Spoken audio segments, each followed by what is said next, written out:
ইরানে আগ্রাসনের শুরু থেকেই নীরব ভূমিকা পালন করে আসছে সৌদি আরব। কিছু ক্ষেত্রে তারা সরাসরি যুক্তরাষ্ট্রকে সাহায্য করেছে, তবে এবার ৩টি ইস্যুতে ওয়াশিংটনের ওপর চাপ বাড়াচ্ছে রিয়াদ। মধ্যপ্রাচ্যের সংকটের এই সময়ে এসে ইরানের সঙ্গে সফল আলোচনা, শর্তহীনভাবে হরমুজ প্রণালী উন্মুক্তকরণ এবং লেবাননে যুদ্ধবিরতি, এই ৩ ইস্যুতে যুক্তরাষ্ট্রের প্রতি সৌদি চাপ বাড়াচ্ছে বলে জানিয়েছে একাধিক মার্কিন, পশ্চিমা ও আরব কর্মকর্তা।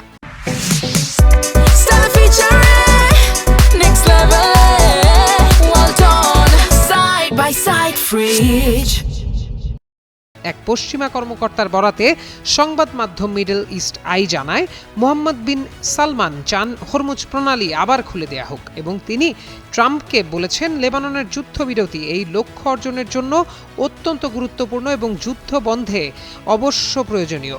সৌদি পররাষ্ট্রমন্ত্রী প্রিন্স ফয়সাল বিন ফারহান আগামী সপ্তাহে মার্কিন পররাষ্ট্রমন্ত্রী মার্কো রুবিওর সঙ্গে দেখা করতে পারেন। তার সঙ্গে প্রতিরক্ষামন্ত্রী খালিদ বিন সালমানও থাকতে পারেন। সৌদি কর্মকর্তারা একটি আলোচনার প্রস্তাবও প্রচার করছেন বলে মিডল ইস্ট আইকে জানায় কিছু আরব ও পশ্চিমা সূত্র।